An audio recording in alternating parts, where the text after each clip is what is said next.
Fetal sense of hearing, what your baby can hear in utero.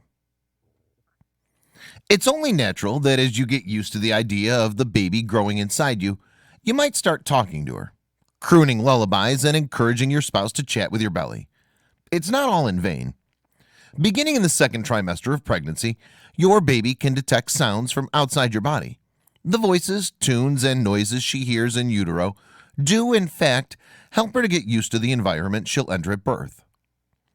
When hearing develops.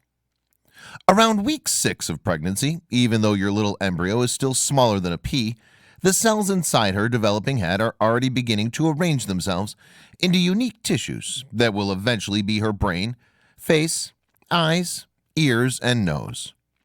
Although you can't distinguish ears on the ultrasound yet, the complex maze of tubes that make up the inner ears are starting to pinch off from the rest of the cells inside the head. By week 9, small indents will appear on the side of your baby's neck, although they're not in their final location yet. They'll gradually move up and become the tiny, curled up, cute as a button ears that you'll gawk over when your baby's born.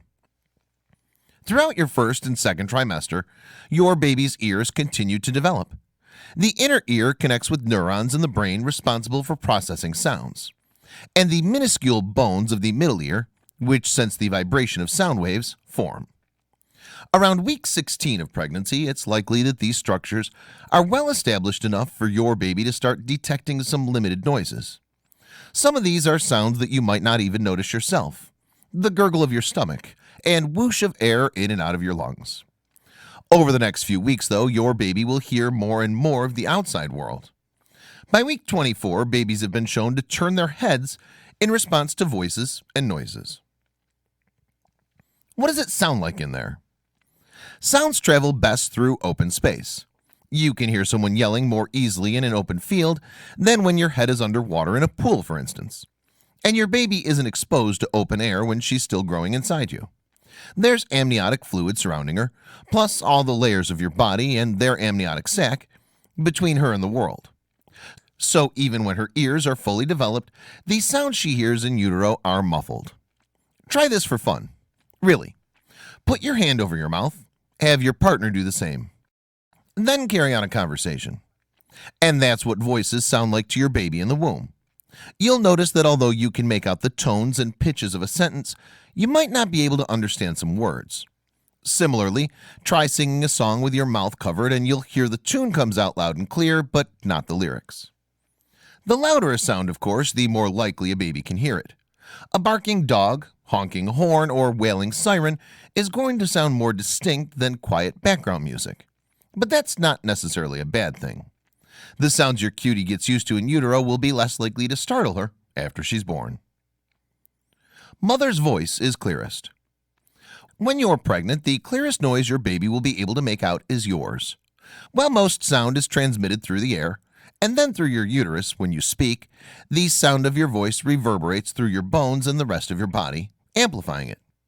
Studies have shown that a fetus's heart rate increases when she hears her mother's voice, suggesting your baby becomes more alert when you speak.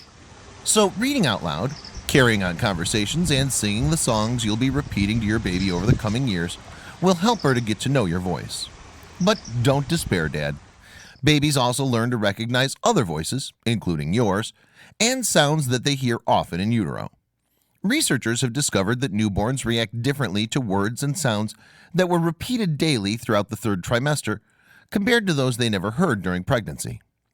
And from inside the uterus, it turns out that deeper, lower sounds are easier to make out than high-pitched ones. So when you read or sing to your baby, she's learning your voice. How you can support baby's hearing in utero. So what should you do to make sure your baby's hearing develops normally? Should you play classical music through headphones pressed against your belly? Should you avoid rock concerts? In most cases, just carrying on with the sounds of normal life is best. There's no reason to avoid a loud situation, whether it's a concert you've been anticipating for months or an especially raucous baby shower. Noise does have the possibility to cause some developmental damage or hearing loss in a growing baby when it's loud, prolonged, and repeated. So if you work on a noisy factory floor for 8 hours a day, for example, it's worth talking to your boss about the possibility of transferring temporarily to a quieter setting. You might have heard that playing classical music to your baby in the womb can boost his or her IQ or give her a foundation for a better education. But there's no proof that this is the case. That said, there's also no harm in putting on your favorite tunes, whether they're classical sonatas, honky-tonk country, or rock and roll. Your baby might just learn to love the music.